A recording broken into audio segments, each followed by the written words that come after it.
Hi there and welcome. I am Dima Tahboob and today I will be talking to you about color coding and how to use color coding to teach children with disabilities how to read music notation.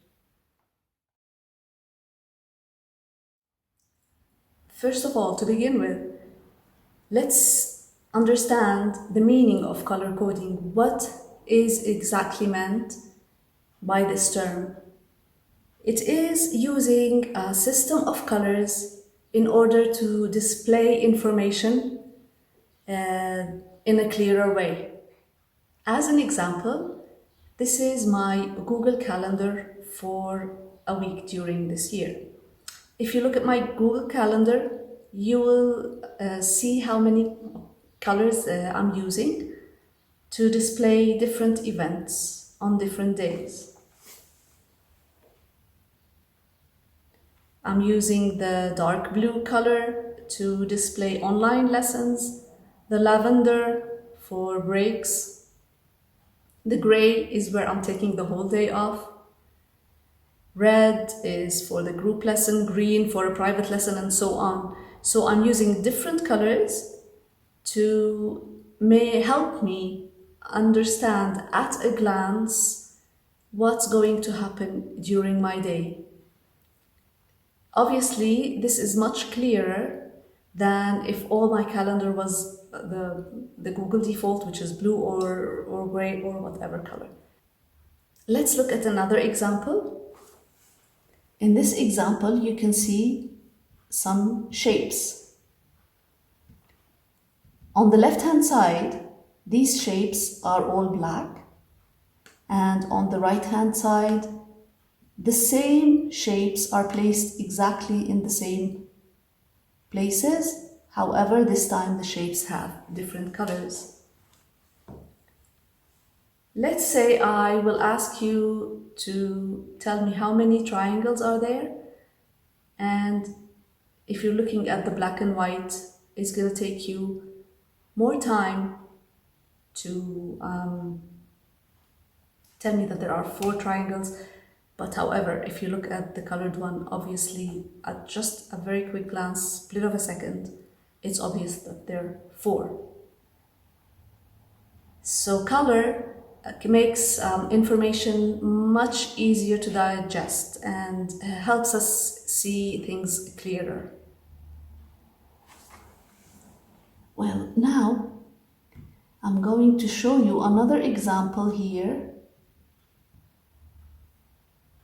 And let's see. Of course, I'm not suggesting that you go and paint your keyboard red and blue. However, many children with disabilities cannot easily see this pattern. If you teach it using color, maybe with popsicle sticks, different colored popsicle sticks being placed on the piano, or maybe with coloring some sheets, it will help the students to see it better. These 3 examples that I have just shown you tell you exactly how much faster and how much easier it is to understand concepts or to see information if it's colored compared to when it's only white and black. And that's why it's a good idea to use color coding when you're trying to teach children, regardless if they have disabilities or not. Use color. It's going to make things much more attainable and fun and interesting and faster for them.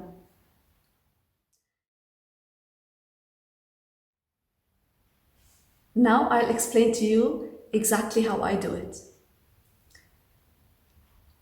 There are 5 steps that you need to follow in order to make color coding work. Roughly speaking, the 5 steps are as follows. Step 1, assign the colors. Step 2, practice the colors until these colors are subconsciously known. Step 3, add new information, teach new information with the support of the colors that you have already taught. Step number 4, start weaning off the color once the concepts are solid. And step number 5 is to test and go back. If you find some missing information, you have to go back and repeat. So there are 5 steps, but you have to keep testing and going back. Now, I will be talking about each step one by one, more in detail. Step number 1, assign. You have to decide which information that needs to get which color. What exactly are you going to give the colors to? I have seen some books that assign the colors for the different finger numbers. Like, for example, the finger number 1 or the thumb gets the red, the second finger or the pointer gets the blue, and so on. I don't do this. The way that I do it is differently. I assign the colors to the notes, and the C gets the green color, the blue gets the D is the blue, and so on. Of course, you can use your own system that suits you. After you decide what exactly the system that you're going to use and what color is going to go where, then the step 2 comes, where you have to practice this information to make it automatic, to make it subconscious. I use the whole book of Easier Piano book to prepare my student for the next step. So this book teaches this concept using different songs and different exercises. And I also use it to teach 5-finger scales. We go over these exercises over and over again. Sometimes this takes us weeks, sometimes months, it depends on the student. And after this becomes automatic and the child directly knows, okay, the G is the dark blue, or the E is yellow, and so on, then we are ready to move to the next step and introduce the staff. Now, once we introduce the staff, you are going to use that information, the colors that the student has already known, and he knows and he remembers really well. You bring this information with you and you use it to teach the staff. So you take something that's already known and very well known, and it will bring comfort once you put it on the staff. For example, you can use that in different ways. You can either color the staff lines with these colors that the student has already memorized, or maybe you can draw the notes with these colors. Maybe you can put a circle around the note with this color. Now, when the student is learning how to read music and when he's learning the staff, it's not all foreign information and it's not overwhelming, because there is some security that comes in these colors.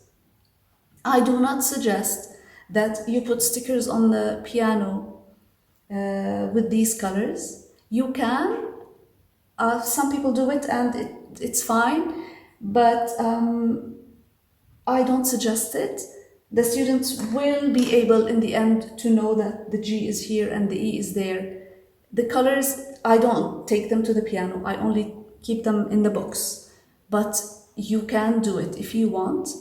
And keep in mind that you want to try to wean your student of the color in the end. So try not to depend on the color everywhere. So if you have it in your book, it's probably enough. And now we have these, you can use any regular method book that you like. And the student already has certain colors that go with certain notes, and when you put them on the new book that you chose, these colors will bring comfort and will help your student without stress learn the new information. Now you can explain how when you go up on the staff, the note is going to move up on the piano, which is there to the right, but the color will still be there to help the student understand. And if for any reason he might be confused or he forgets, he has something to lean on. It will give your student confidence. And once your student can play easily and he's through the method book maybe half, or you know your student more than I do, I start to wean off the color gradually. You can discuss with your student, let's not color the C this time and see what happens. Let's not color the G and see what happens. Let's try this time and not color anything and see, maybe you can do it. And test it every once in a while. Most of the time you will find out that after a while of playing with the colors, the student is actually he understood the concept of the staff and he doesn't need the colors anymore. In very rare cases, some cases, and they are rare, I couldn't wean the student off, and I kept using the color for a longer and longer time. So don't feel discouraged. It's all right. Sometimes this happens, but in most cases you are going to be able to wean your student off the color. And when you wean your student off the color, and your student sometimes feels that he's not very secure, this is a new difficult piece, and he's confused and anxious. Okay, let's get the colors. Where are the colors? Okay, do you want to color your notes? And it will bring a lot of comfort, and in so many cases, just coloring a few notes or a few lines, marking a few lines like the G line with blue and so on, will help your student understand and learn the piece very much easier and without any stress. To cap it all off and to summarize everything, you have 5 steps to follow in order to make color coding work for you. Step number 1 is to assign. You have to make decisions. This is where you make the decisions. I want to assign these notes, these colors, and I want to stick to this system. Step number 2, I'm going to practice these colors until they are very well memorized, until they are in the subconscious mind, until they are automatic. Step number 3, now I can add new information and I can teach new concepts. I take these colors that are very well memorized and I build on them, build a bigger house of information. And then after that, I start weaning. I start taking off some of the colors. Let's try to not use that color, and let's stop using that color. Step number 5, I test. I see where exactly am I standing, and I decide what exactly do I need to repeat, what exactly do I need to reinforce, and then I go back until one day you'll find yourself with a student that is not using any more colors, but he can actually read music. I hope you found some value in this video, and if you found it useful, don't forget to subscribe and hit the bell button because I will be uploading new videos every week.